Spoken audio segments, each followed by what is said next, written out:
আজকের পর্বে তৈরি করে দেখাবো বাচ্চাদের জন্য হেলদি ব্রোকলি স্যুপ। বাচ্চাদের জন্য ব্রোকলি স্যুপ রোগ প্রতিরোধ ক্ষমতা বাড়ায়, হজম শক্তি উন্নত করে, হাড় শক্ত করে ও মস্তিষ্কের কার্যকারিতা বাড়ায়। কারণ এতে আছে ভিটামিন সি ও কে, ফাইবার, অ্যান্টিঅক্সিডেন্ট, মিনারেলস, যা শিশুদের সুস্থ ও বৃদ্ধি ও বিকাশে সাহায্য করে। প্রথমেই নিয়ে নিলাম কেটে ধুয়ে রাখা ব্রোকলি। আমি এখানে পরিমাণ অনুযায়ী ব্রোকলি নিয়েছি এবং ব্রোকলিটাকে কেটে ভালো করে ধুয়ে পরিষ্কার করে নিয়েছি। এবার একটা প্যানের মধ্যে দিয়ে দিচ্ছি, সেই সাথে দিয়ে দিচ্ছি আমি এখানে 3 কোয়া রসুন আর এইটুকু পরিমাণে পেঁয়াজ। এবার ব্রোকলিটাকে সিদ্ধ করার জন্য আমি এখানে 1.5 কাপ পরিমাণে নর্মাল পানি ব্যবহার করছি। একটা ঢাকনা দিয়ে ঢেকে চুলার আঁচ মিডিয়াম আঁচে রেখে 5 থেকে 7 মিনিটের মতন সিদ্ধ করে নিলাম। আর এই তো দেখুন, ব্রোকলিটা কিন্তু খুব ভালো করে সিদ্ধ হয়ে আসছে।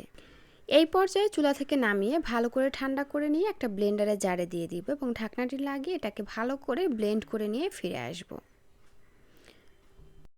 তো যাই হোক, বলতে বলতেই কিন্তু ব্রোকলি ব্লেন্ড হয়ে গেছে। আর এরকমের একটা মিহি পিউরি তৈরি করে নিতে হবে ব্লেন্ড করে।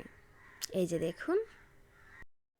যাই হোক, এবার ব্লেন্ডারটাকে একটা সাইডে রেখে দিচ্ছি। তারপরে এখানে একটি মুরগির ডিম নিয়ে নিচ্ছি এবং ডিমটাকে খুব ভালো করে ফেটিয়ে নিয়ে চলে যাচ্ছি চুলায়।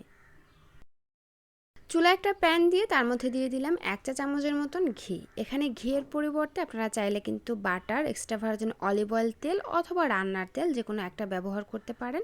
তবে ঘি, butter, extra virgin olive oil তেল এগুলো বাচ্চাদের স্বাস্থ্যের জন্য ভালো, বিশেষ করে বাচ্চাদের ব্রেন ডেভেলপমেন্ট এবং ওজন বাড়াতে সহায়তা করে।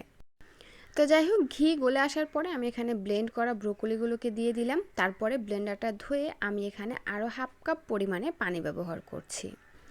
এবার নেড়েচেড়ে ভালো করে মিশিয়ে নিয়ে আমি এগুলোকে 2 মিনিটের মতন ফুটিয়ে নিব।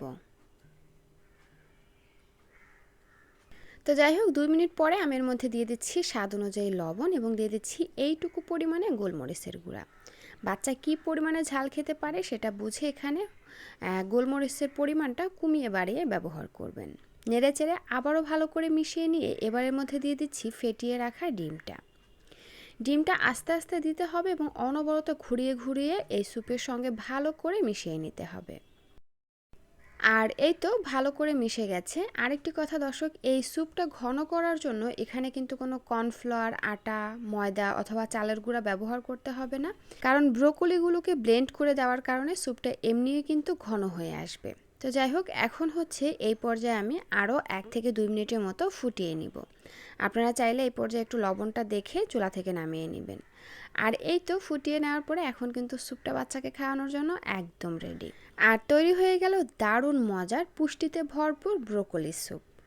দর্শক, আপনারা বাচ্চাকে খাওয়ানোর আগে এখানে কিছুটা পরিমাণে লেবুর রস যুক্ত করবেন। এতে করে স্যুপের টেস্টটা আরও অনেকটা বেড়ে যাবে এবং বাচ্চারাও মজা করে খাবে। সেই সাথে বাচ্চাদের শরীরে ভিটামিন সি এর চাহিদা পূরণ হয়ে যাবে। এই স্যুপটা তৈরি করে আপনারা বাচ্চাদেরকে মধ্য সকাল কিংবা বিকালের হালকা নাস্তায় দিতে পারবেন, অথবা চাইলে কিন্তু সকালে, দুপুরে কিংবা রাতের ভারী খাবার হিসাবেও দিতে পারবেন। তো এই ছিল আমার আজকের আয়োজন। ভিডিওটি ভালো লাগলে প্লিজ একটি লাইক দিবেন, যাওয়ার আগে সুন্দর একটা কমেন্ট করে যাবেন। এতক্ষণ সাথে থাকার জন্য অসংখ্য ধন্যবাদ জানিয়ে আজকের ভিডিওটি এখানেই শেষ করছি। আল্লাহ হাফিজ।